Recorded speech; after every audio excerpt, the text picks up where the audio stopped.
Hello दोस्तों, मेरा नाम है लक्ष्य अरोड़ा और मैं आपके सामने आज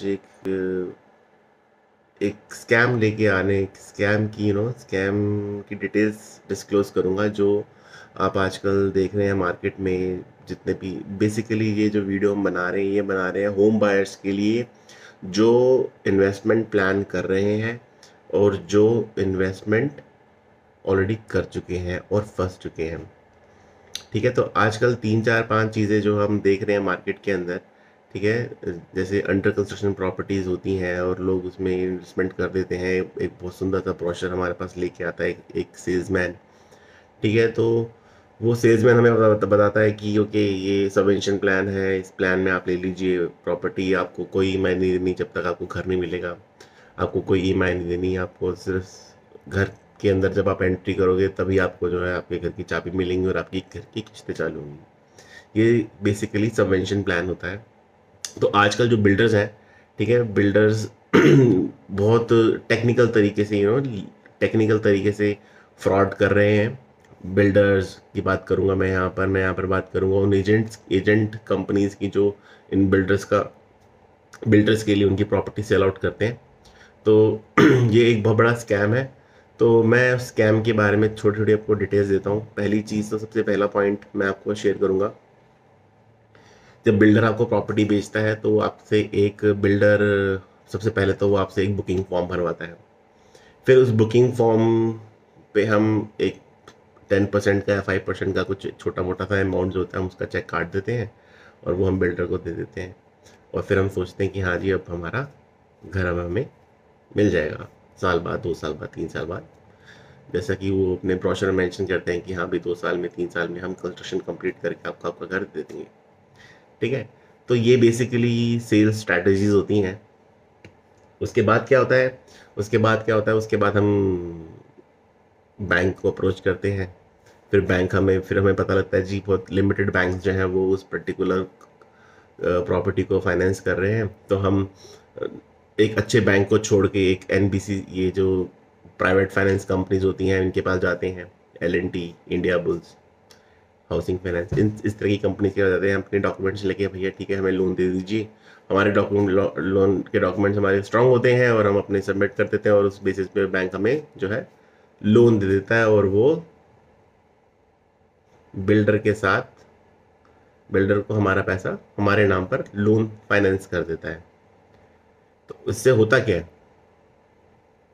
अब हमें लगा जी हमने जो है घर ले लिया, हमने बैंक से लोन ले लिया, बैंक ने अपना 70-80% जो था वो हमें बैंक ने डिसबर्स कर दिया। अब बाकी जो थोड़ा बहुत पैसा है वो हमें पोजेशन पे देना है और हमें हमारा घर मिल जाएगा 2-3 साल बाद। और तब तक हम चद्दर डाल के सो जाते हैं कि हमें लग रहा है कि वहाँ पे सबवेंशन प्लान है, हमें कोई टेंशन नहीं है, हमें प्री ईएमआई नहीं देनी। ये हमारी सोच होती है, ये बायर सोचता है। ठीक है, लेकिन स्टोरी जो होती है वो ये होती नहीं है। स्टोरी होती है डिफरेंट। हम ये सब करने के बाद हम फंस गए और हम बहुत गंदे तरीके से फंस गए। तो ये बेसिकली दो चार चीज़ें होती हैं। मैं अब आपके सामने सिर्फ मैं ये नहीं बताऊंगा कि मार्केट में क्या चल रहा है क्या है, वो सब आपको पता लग ही जाएगा जब आप धीरे धीरे प्रॉपर्टी के में इन्वेस्ट करेंगे या कर चुके होंगे, वो आपको सब कुछ पता होगा। ठीक है, मैं आपको बताता हूँ कि मेरे साथ क्या हुआ। 2016 में मैंने एक प्रॉपर्टी बुक करी सुपरटेक के प्रोजेक्ट में। सुपरटेक जो है वो एक बहुत ही डिसगस्टिंग बिल्डर है। फेमस नहीं बोलूँगा, डी फेमस बिल्डर है। नोएडा में तो बहुत बदनाम है वो, अब गुड़गांव में भी बहुत बदनाम हो चुका है। तो जो सुपरटेक जो था वो एक बहुत ही बड़ा बिल्डर है। मैंने उसके उनका कोई सेल्स पर्सन मेरे पास आया और मैं कुछ प्रॉपर्टी सर्च कर रहा था, अपने लिए एक घर ढूंढ रहा था actually, because I don't have any home, personal home. तो मुझे लगा एक घर होना चाहिए। तो मैंने कहा चलो जी घर प्लान करते हैं। तो थोड़े से रेडी टू मूव ऑप्शंस मैंने देखे, वो मुझे थोड़े से समझ में नहीं आए क्योंकि मुझे वो थोड़े से ओवर एक्सपेंसिव लग रहे थे, ओवर प्राइस्ड लग रहे थे उस टाइम पे। ठीक है, तो मैंने सोचा कि यार चलो 2-3 साल का वेट कर लेंगे, एक अंडर कंस्ट्रक्शन प्रॉपर्टी देख लेते हैं और जो सही लगे। तो मैंने एक प्रॉपर्टी देखी और मुझे एक प्रॉपर्टी जो है समझ में आ गई, जो कि प्रॉपर्टी की डिटेल मैं आपको भी देता हूँ। प्रॉपर्टी है सोना रोड पे, सोना रोड गुड़गांव, सोना रोड, हिल टाउन प्रोजेक्ट। ये सुपरटेक का प्रोजेक्ट है। 140-60 पता नहीं कितने एकड़ का वो बताते हैं कि उनका प्रोजेक्ट है। उन्होंने मुझे उस टाइम पे बताया कितना बड़ा प्रोजेक्ट है यहाँ पर, ये पूरी बहुत ही फैसिनेटिंग चीज़। उन्होंने मुझे एक वीडियो दिखाई। उस वीडियो को देख के अगर देख के आपको लगेगा वाह, अगर घर लेना है तो यहीं लेना, नहीं तो कहीं नहीं लेना।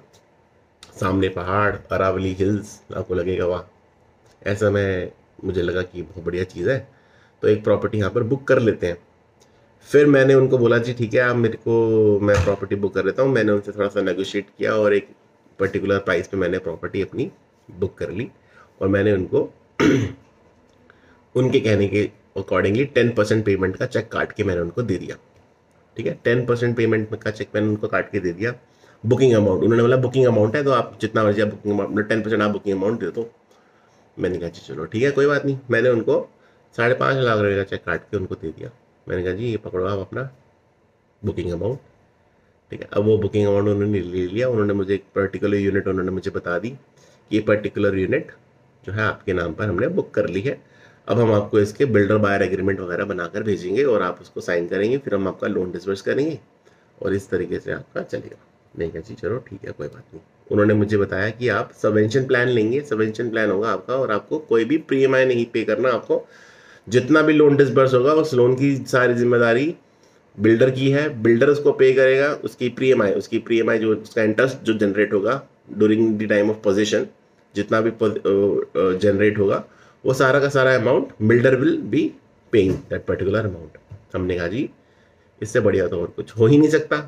अगर क्योंकि मुझे तो सिर्फ अपना 5-10% ही देना है और बाकी का जो है बैंक दे देगा, और मुझे जो है तब 3 साल बाद मुझे देखना है। तो आई वॉज मेंटली प्रिपेयर्ड कि हाँ भाई बिल्डर आजकल थोड़े से पोजीशन डिले करते हैं, तो एक साल के करीब डिले हो भी जाएगा तो आई डोंट माइंड, क्योंकि सबवेंशन प्लान मैंने लिया हुआ है और दे हैव सेड इट कि वो पोजीशन तक जो है वो दे विल पे दी प्रीएमआई। तो I was very much fine. तो अब हुआ जी, 1 महीना निकल गया, 2 महीने निकल गए। मैंने उनको फ़ोन किया, भाई मैंने आपको बुकिंग अमाउंट दिया हुआ है, मेरी ये यूनिट है और ये मुझे इसका बिल्डर बायर एग्रीमेंट दो, कुछ तो दो आप मुझे।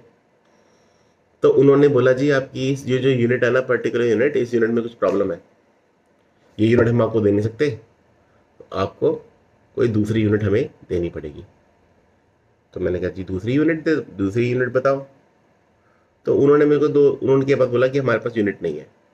मैंने कहा भाई आपके पास यूनिट नहीं है दूसरी देने के लिए, आपके पास कोई ऑप्शन नहीं है मुझे देने के लिए, और जिस यूनिट पे मेरा बुकिंग है वो आप मुझे दे नहीं सकते, तो आप मुझे मेरा पैसा वापस कर दो।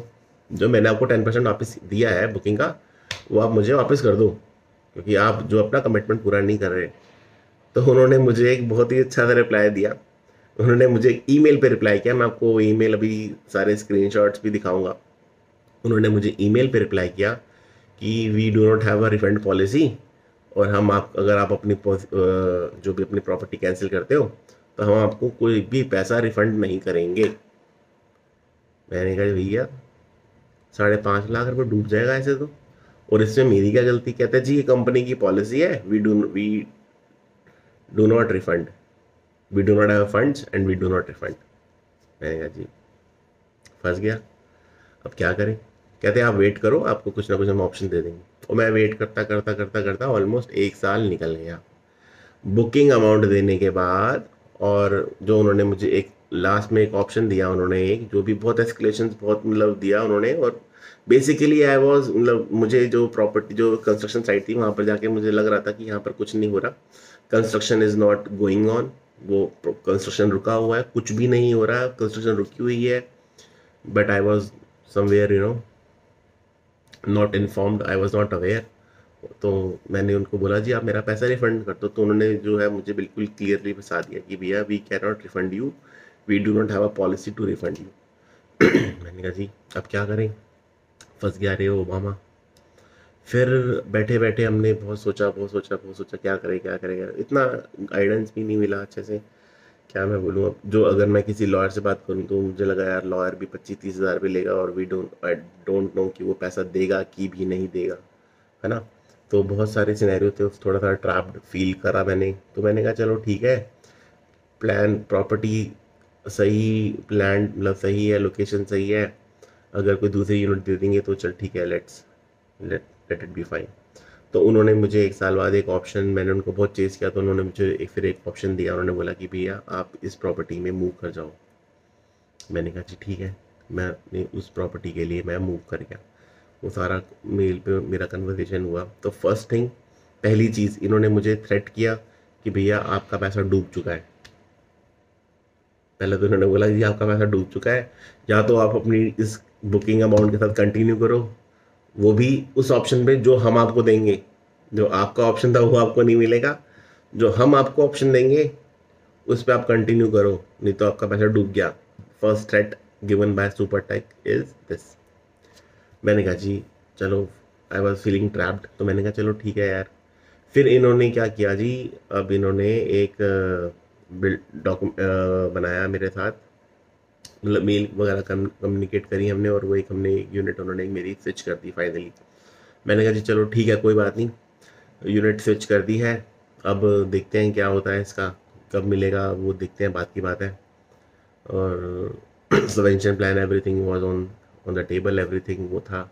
वो उन्होंने बोला था कि जी जब बिल्डर बाय एग्रीमेंट बनेगा, सब कुछ लोन डिस्पर्स होगा, तभी वो एमओयू वगैरह मिलेगा। मैं कहा जी चलो ठीक है। अब इन्होंने, अब सबवेंशन प्लान भी, अब हुआ क्या कि अब उसके बाद जो था न्यूज़ आ गई जी कि सुपरटेक को उस प्रोजेक्ट के लिए कोई भी बैंक फाइनेंस नहीं कर रहा। कोई भी कोई भी बैंक सुपरटेक को फाइनेंस नहीं कर रहा। इंडिया बुल्स में मैंने अपनी एप्लीकेशन डाली थी, वो लोन मेरा अप्रूव हो गया, बट डिसबर्स नहीं किया उन्होंने, because Supertech lost their reputation in India Bulls. उनके कुछ डिफॉल्ट्स हो गए और वो उन्होंने मेरा लोन अप्रूव नहीं किया। इंडिया बुल्स ने मेरा लोन अप्रूव नहीं किया, डिसबर्स नहीं किया। अप्रूव कर दिया लेकिन डिसबर्स नहीं किया। तो अब मैं सिटिंग खड़ा, चल ठीक है देखते हैं। फिर मेरे पास 2-3 महीने बाद एक फ़ोन आया सुपरटेक से कि भैया आप अपना लोन डिसबर्स कराओ, लोन डिसबर्स कराओ। मैंने कहा भाई लोन तो मैं करवा दूंगा, लेकिन आपको कोई बैंक लोन देने के लिए तैयार नहीं है, तो मैं क्या करूं बताओ। तो उन्होंने एक अपनी एक आई थिंक उस टाइम पे उन्होंने एक एल.एन.टी के साथ उनका चल रहा था डील। एल.एन.टी उन्होंने पटा लिया था कि एल.एन.टी फाइनेंस करेगा। अब एल.एन.टी फाइनेंस करेगा, उन्होंने वो चीज़ पटा लिया। अब उन्होंने हमें बोला जी आप एल.एन.टी से अपना पेपर दो, एल.एन.टी से वहाँ का अप्रूव करवा देंगे। मैंने कहा जी चलो ठीक है, मुझे कोई दिक्कत नहीं है, अगर सबवेंशन प्लान है तो मुझे कोई दिक्कत नहीं है। साल बाद 2 साल बाद लेट हो भी जाएगा तो it's a builder's responsibility to pay the pre EMI. तो समवेयर आई वाज, मतलब एक वो पॉइंट था जो मुझे थोड़ा सा कूल रख रहा था।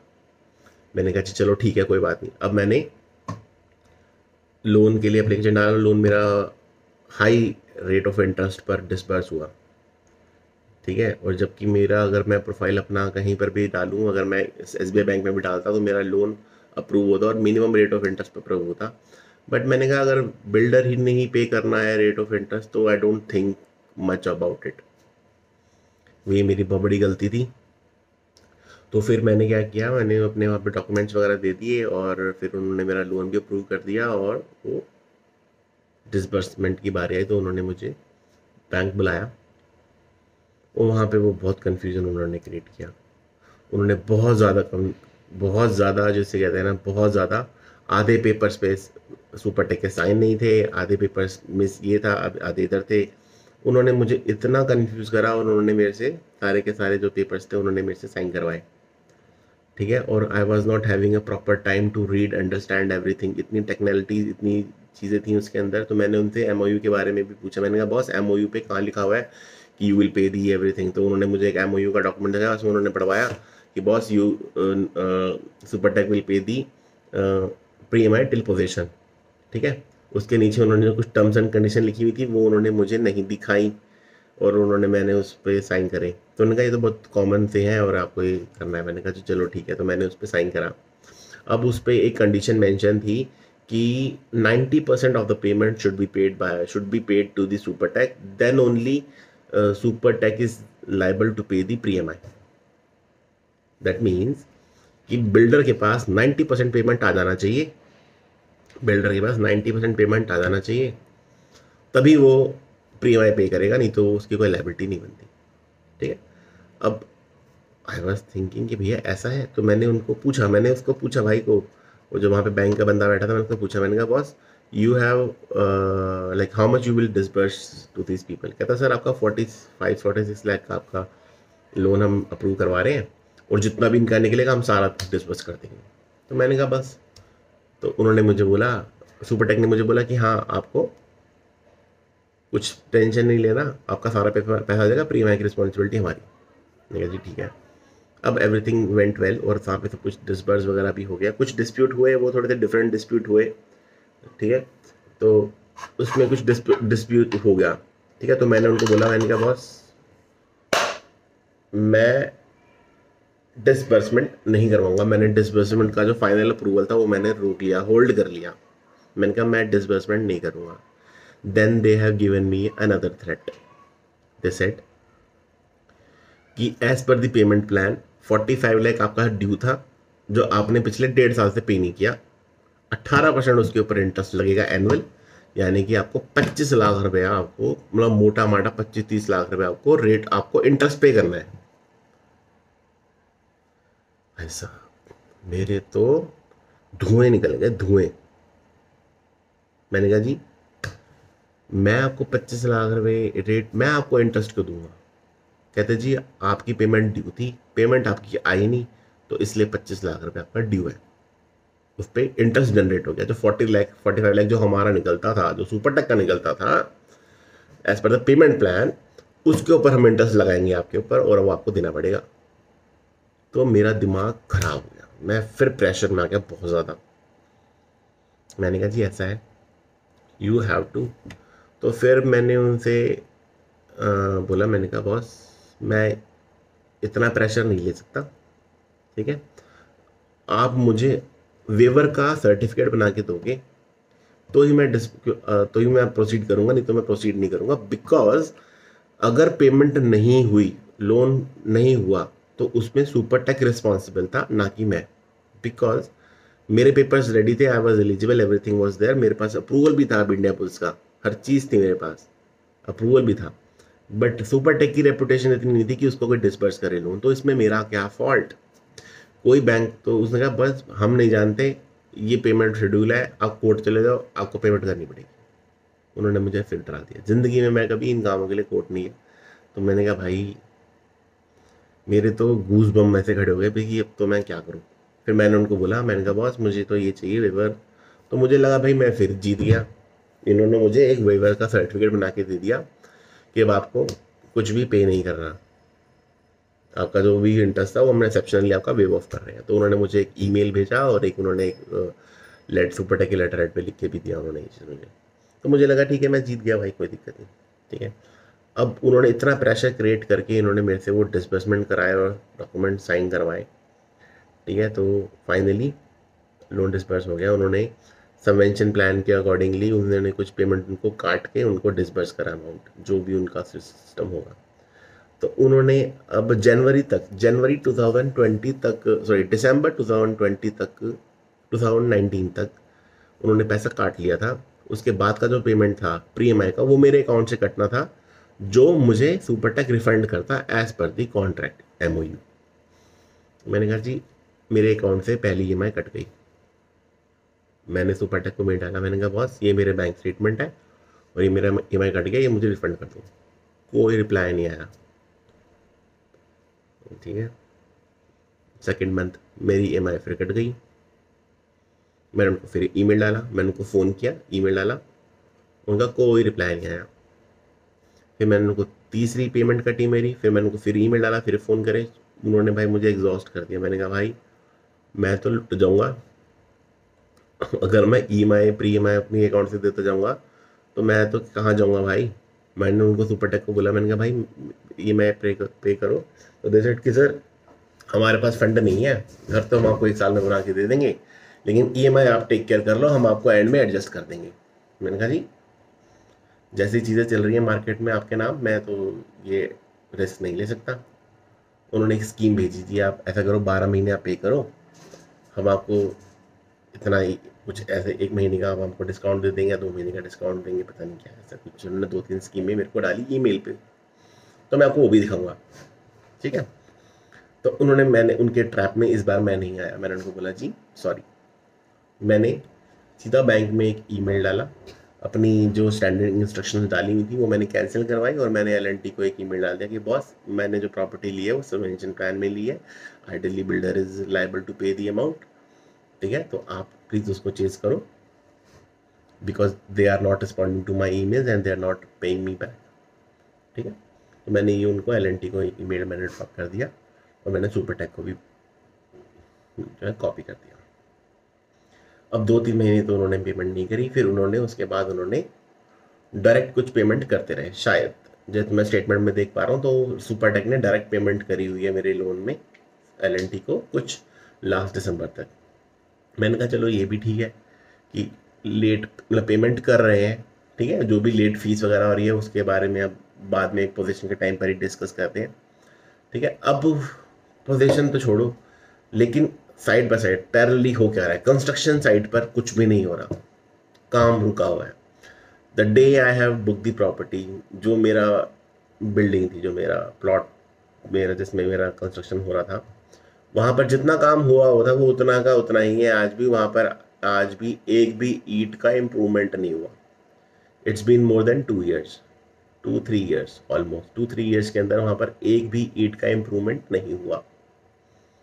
तो मैंने कहा मैं आपको प्रॉपर्टी कंस्ट्रक्शन आप कर नहीं रहे, प्री एम आपकी मैं देता रहा हूँ, तो भाई ये तो बहुत ज़्यादा बेवकूफ़ वाली बात हो जाएगी। तो मैंने उनको प्री एम की पेमेंट रोक दी उनकी फाइनली। अब मैंने कहा, और फिर उन्होंने वहाँ से डायरेक्टली एल से अपने रिलेशन मेंटेन करने के लिए आई थिंक सो वो पेमेंट करते रहे, जो इंटरेस्ट पार्ट का था पेमेंट करते रहे, बट लेट पेमेंट करते रहे। अब दिसंबर में उन्होंने लास्ट मेरे अकाउंट में लास्ट आई थिंक दिसंबर में पेमेंट करी थी, जनवरी फरवरी मार्च 2021 की पेमेंट नहीं हुई। तो मैंने उनको बोला, मैंने कहा बॉस आप प्री है क्यों नहीं पे कर रहे? तो उन्होंने मुझे एक कैलकुलेशन भेजी, कहते सर आप you are not eligible for the pre EMI। मैंने कहा जी मैं प्री EMI के लिए एलिजिबल नहीं हूँ। मैंने कहा एलिजिबिलिटी का क्या, आपने कॉन्ट्रैक्ट साइन किया जी, MOU लीगल पेज पे आपने साइन करे, तो वो कहते आपने सर क्लॉज नहीं पढ़े, शायद 90% पेमेंट आनी चाहिए थी। तो मैंने कहा भाई जितनी ड्यू थी, जितनी ड्यू होनी चाहिए थी वो आपकी सारी आपके पास आ चुकी है, 90% का क्या कैलकुलेशन है? 10% मैंने बुकिंग टाइम पे कर दिया विद GST। बैंक ने 80% नहीं 75% जो था पेमेंट प्लान के अकॉर्डिंगली 75% ड्यू था, तो पेमेंट प्लान के अकॉर्डिंगली 75% बैंक ने डिसबर्स कर दिया, ठीक है। तो उन्होंने बोला जी 85% हुआ ना, तो 15% जो है वो पोजीशन पे ड्यू है। मैंने बोला उनको, जैसे 90% का क्लॉज हो सर, आपका 90% पेमेंट आना चाहिए। मैंने कहा भाई ये तो बेवकूफ़ वाले, तो टेक्निकल फ्रॉड कर रहे हो आप, ये तो this is a technical fraud, ये तो आप टेक्निकल फ्रॉड कर रहे हो। तो कहता था यही पॉलिसी है और ऐसा ही है। तो मैंने जब उनका MOU पढ़ा और ये सब चीज़ें मैंने पढ़ी ध्यान से, जब धनों लुट चुकी थी, तो उनका तो आप डॉक्यूमेंट पढ़ोगे तो आपको ऐसा लगेगा जी वो तो आपको प्रॉपर्टी देना ही नहीं चाहते, वो तो सिर्फ आपसे पैसे चाह रहे थे, प्रॉपर्टी देने का कोई प्लान नहीं है उनका आपको। तो they are not planning to give the property to me, not just to me, to the all buyers. उनका कोई प्लान ही नहीं है, और ये सब लीगल डॉक्यूमेंट पे उन्होंने फ्रॉड करे हुए हैं। पहले तो वो अपने बुकिंग पे लिखते हैं जी, बुकिंग पे तो पहले से आपको पहले बताते हैं हाँ जी आपको कुछ नहीं देना, आपको कुछ नहीं देना। बुकिंग अमाउंट बुकिंग के पेपर पे आपको बताते हैं जी, पीछे एक लाइन लिखी होती है जी हमारी रिफंड की कोई पॉलिसी नहीं है, हम आपको रिफंड नहीं करेंगे किसी भी सिचुएशन में। आप पहले वहाँ ट्रैप हुए, ठीक है। दूसरा ट्रैप, आपको MOU की जो कंडीशंस थी वो ऐसी लिखी हुई हैं कि भैया वो तो कोई भी मैटर नहीं कर सकता। 99.99% जो है ना, जो बैंक के केसेस हैं उस केस में तो कोई भी बंदा एलिजिबल ही नहीं है। तो MOU किस बात का भाई, MOU किस बात का? आप तो टेक्निकल फ्रॉड कर रहे हो, एलिजिबल नहीं है। अब क्या करें जी? अब मैंने उनको अप्रोच किया, कहता सर एक हम आपको ऑप्शन दे देते हैं, आप ना प्रॉपर्टी स्वैप कर लो। मैं कहा जी ये क्या होता है? कहता आपका जो लोन चल रहा है वो ठीक है, हम आपकी प्रॉपर्टी स्वैप कर देते हैं, यानी कि हम आपको कुछ कुछ एक नई प्रॉपर्टी देते हैं रेडी टू मूव। मैंने कहा रेडी टू मूव, प्रॉपर्टी दोगे आप मुझे? मैंने कहा सही लग रहा है सुनने में। तो मैंने कहा जी सर बताओ, ऑप्शंस बताओ। तो इन्होंने मुझे इको विलेज में रेडी टू मूव फ्लैट दिखाया। इनके पास 2-3 फ्लैट है, 2-3 साइज है। तो पहले तो उन्होंने मुझे दिखाया कुछ 2400 स्क्वायर फीट का फ्लैट दिखाया। मैंने जाकर देखा तो फ्लैट तो बड़ा था, वो ठीक था, ठीक है। तो मैंने ठीक भी लग रहा था। 24th फ्लोर पे तक है वो जाके। तो मैंने उनको बोला जी, क्या सीन है इसका, कितने कॉस्ट पड़ेगा? तो उन्होंने बोला सर इसकी वैल्यू पड़ेगी आपको 85 लाख प्लस जीएसटी। मैंने कहा भाई इतना तो मेरा बजट ही नहीं है। पहली चीज़ तो सबसे फर्स्ट पॉइंट, मेरी इतना बजट नहीं है। कहता सर 50, आपकी जो प्रॉपर्टी के अकॉर्डिंगली आपको कुछ तो 25-30 लाख 40 लाख तो आपको ऊपर जाना पड़ेगा, तभी आपको स्वैप मिलेगा, नहीं तो स्वैप नहीं मिलेगा। मैंने कहा बॉस मेरे पास बजट नहीं है। तो उन्होंने कहा चलो ठीक है कोई बात नहीं, एक्सेप्शनली आपका कुछ हम हेल्प करते हैं। मैंने कहा जी ठीक है। फिर उन्होंने मुझे सुपर टैग के अंदर एक दूसरा ऑप्शन दिखाया, वो कुछ छोटा साइज़ था, 1500-1600 का साइज़ था वो। तो मैंने कहा हाँ जी सर बताओ इसमें क्या सीन है इसका? कहता सर इसकी वैल्यू पड़ेगी आपको 55 लाख रुपए, 55 लाख रुपये पड़ेगा। मैंने कहा सर मैं आपको कुछ एडिशनल पेमेंट नहीं करूँगा, पहली चीज़ तो ये 55 लाख रुपये का मुझे पड़ेगा ये। चलो ठीक है मैं इस ऑप्शन को देखता हूँ। फिर मैंने उसकी सेकेंडरी मार्केट में मैंने उसकी बुकिंग चेक करी। कुछ जो इनके सेलिंग पार्टनर्स हैं उनसे मैंने कांटेक्ट किया। मैंने कहा भाई एज अ न्यू बायर मैंने उनसे बात करी। मैंने कहा जी मुझे ये प्रॉपर्टी लेनी है, इसका क्या प्राइस है? कहते हैं सर ये 48 का आपको पड़ेगा, 48.5 इसका पड़ेगा आपको प्राइस विद जीएसटी। मैंने कहा भाई 48.5 तो इसका एमआरपी है, जिसपे नेगोशिएट होता है नॉर्मल मार्केट में। आप नेगोशिएट करते हो जब आप कैश लेके बैठते हो बिल्डर के आगे, तो वो 50,000 लाख 2 लाख उस पर कम करता है। और मैं इसको 4 लाख रुपए 7-8 लाख रुपए में इसको फालतू दे दूँ? मैंने कहा जी मैं तो बेवकूफ़ नहीं हूँ। ऊपर से इट्स नॉट कि ये मैंने प्रॉपर्टी मैंने चॉइस करी है, ये तो तुमने मेरे लिए चॉइस करी है, ये it's not my personal choice. तो मैंने कहा जी sorry, I cannot go for it. फिर इन्होंने मुझे वो बताया जी प्री EMI का सीन कि भैया आप प्री EMI के लिए एलिजिबल नहीं हो। इन्होंने डे 1 से मुझे हैरेस कर रखा है। सुपर टैग बिल्डर मोहित अरोड़ा, इन्वेस्टर्स क्लिनिक, और जितने भी ये सेलिंग पार्टनर्स हैं ना इनकी छोटी जो कंपनी खुली हुई है। इन्वेस्टर्स क्लिनिक का मैं स्पेसिफिक नाम दूंगा, मेरी जो प्रॉपर्टी बुक हुई थी वो इन्वेस्टर्स क्लिनिक के थ्रू बुक हुई थी। One of the fraud company जो सुपर टेक जैसे घटिया बिल्डरों के लिए फंड रेजिंग करती है। It's a indirect, this is a scam which is going on in the open market, in Indian open market. And unfortunately हमारी जो फाइनेंस मिनिस्ट्री है वो शायद अब तक सो रही है, उनको पता ही नहीं है जी क्या चल रहा है, बिल्डर कर क्या रहा है।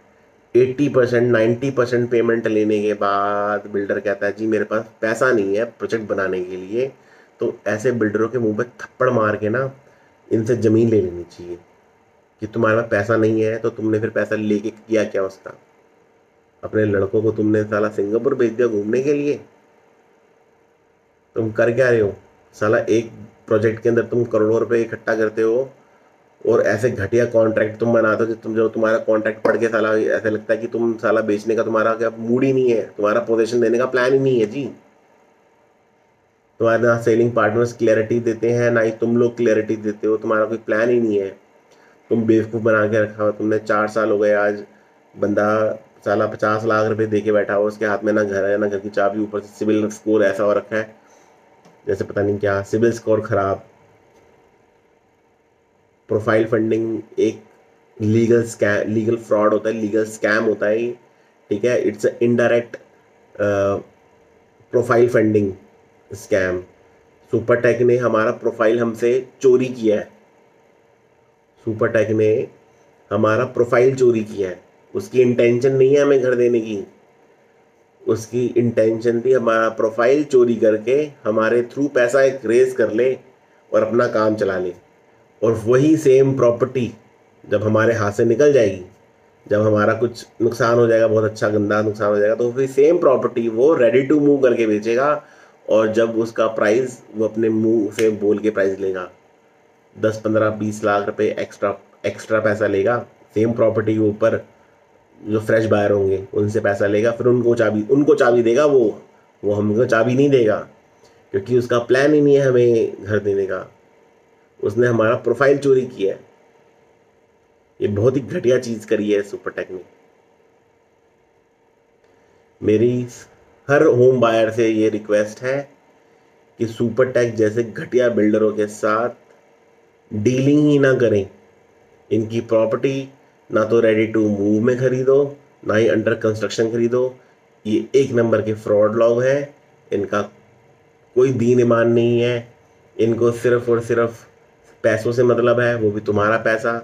इनका कोई प्लान नहीं है तुम्हें घर देने का। ये विद्या बालन की फ़ोटो लगा देते हैं, ये कभी किसी की फ़ोटो लगा देते हैं, कभी करिश्मा कपूर की फ़ोटो लगा देते हैं कहीं पर, कभी किसी की फ़ोटो लगा देते हैं। और आप उनकी, हाँ भैया इतने बड़े ये एंडोर्समेंट चल रहा है, ये चल रहा है, वो चल रहा है, आपको लगता है जी सपनों का घर। ऐसी ऐसी ऐड आती हैं एफएम पे, आप सुनने जाओगे आपको लगेगा कि भैया ये तो मेरे बारे में बात कर रहा है, ये तो मेरे को घर दिलाने की बातें कर रहा है।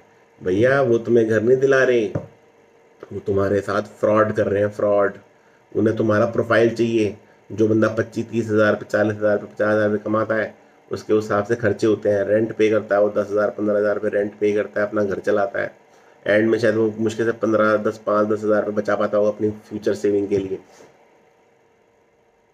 और ऐसे घटिया लोग तुम्हारे डॉक्यूमेंट्स चुराते हैं। एक्चुअली ये तुम्हारे डॉक्यूमेंट्स तुमसे छीनते हैं, फ्रॉड करके तुम्हारे से तुम्हारे डॉक्यूमेंट लेते हैं, तुम्हारे साइन लेते हैं, तुम्हें बैंक आके खड़ा कर देते हैं, और फिर तुम्हारे नाम पर 40 50 लाख तुम्हारी औकात के हिसाब से पैसा ले लेते हैं बैंक से, और तुम्हें छोड़ देते हैं ऐसे ही सड़कों पर कि भैया तुम अपनी रिस्पॉन्सिबिलिटी खुद लो, तुमने गलती कर दी इनके साथ डील करके, और अब तुम्हारा कुछ नहीं हो सकता। ये स्कैम चल रहा है मार्केट के अंदर। होम मिनिस्ट्री सो रही है, फाइनेंस मिनिस्ट्री सो रही है, बीजेपी सो रही है, कांग्रेस सो रही थी। तो भैया तुम्हारे बारे में सोचने वाला कोई नहीं है। आरबीआई सो रही है, ये सब सो रहे हैं।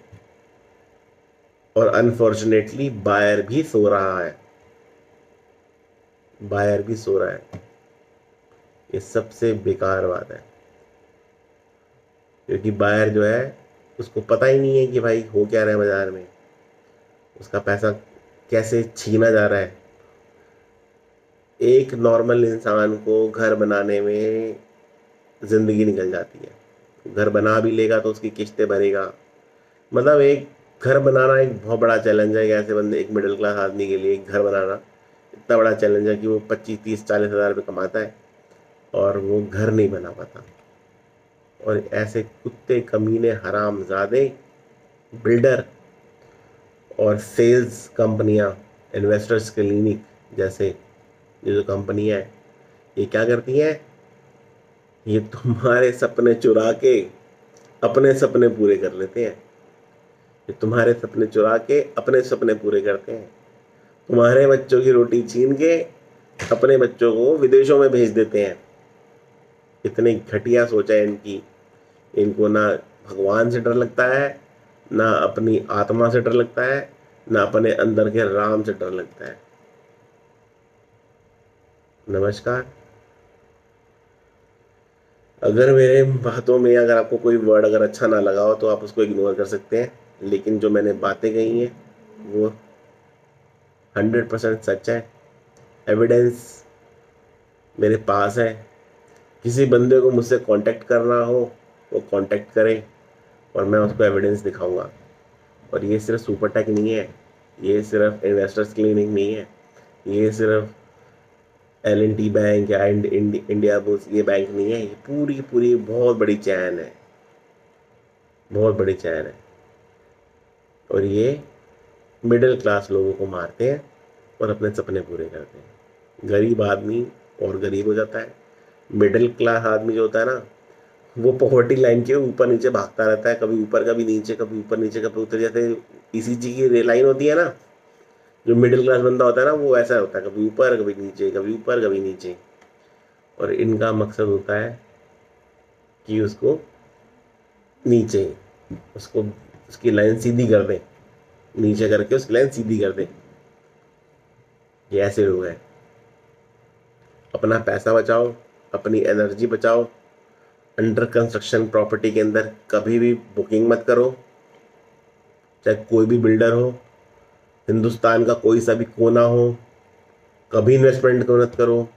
आपको आपको लीगल डॉक्यूमेंट पे, लीगल स्टैम्प पेपर पर अगर आपको ये भी लिख के दे देना कि भैया मेरी, कुछ भी लिख कर दे दे, तो उसकी वैल्यू नहीं है। मेरे पास सारे डॉक्यूमेंट पड़े हैं स्टैम्प पेपर के ऊपर, कहीं उसकी वैल्यू नहीं है। जिस वकील के पास लेके जाओगे ना, वो आपसे 40-50 हज़ार रुपये कहेगा, जी मेरी 40-50 हज़ार रुपये फीस है और मुझे सारी फीस एडवांस चाहिए। अब बताओ क्या करोगे? वो आपसे कुछ आ नहीं रहा, और अपने आप को बचाने के लिए तुम्हें 30-40 हज़ार रुपये खर्च करना पड़ेगा। और ये तो शुरुआत है, अभी तो पता नहीं आगे क्या क्या हुआ। तो सिंपल सा लॉजिक ये है, बिल्डर्स अंडर कंस्ट्रक्शन प्रॉपर्टी नहीं लेनी।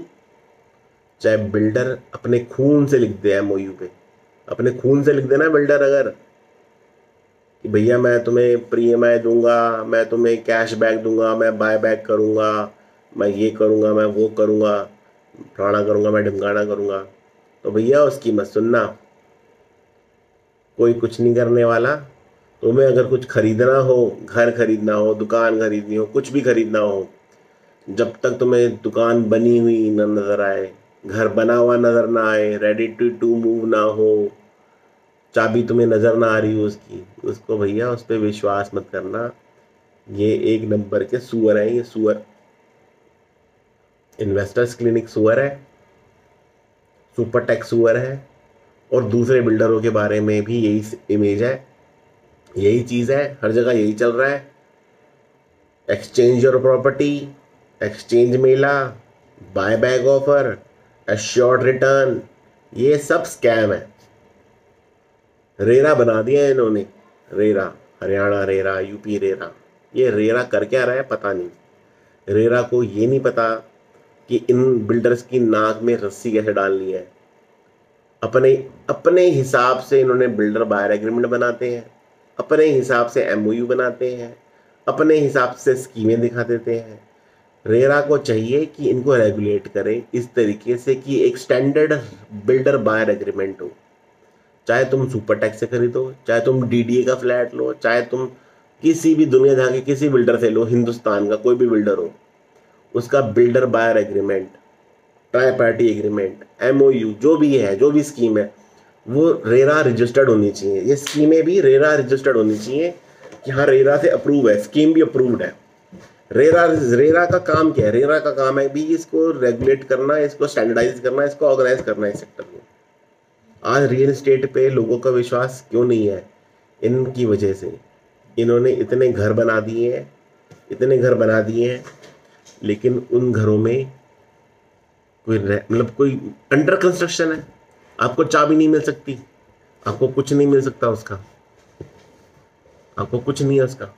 स्टैम्प पेपर को तो भाई उन्होंने ऐसे बना रखा है जैसे रफ कॉपी, जो मर्जी लिखवा लो आप।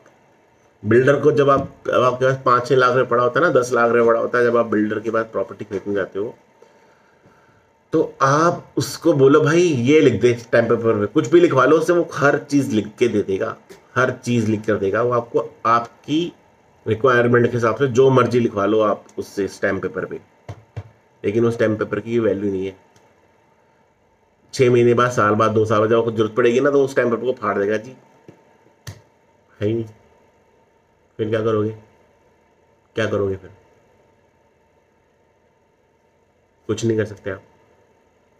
वकीलों के पास जाओगे धक्के खाओगे, वकील वही सुप्रीम मतलब कोर्टों में जाओगे धक्के खाओगे।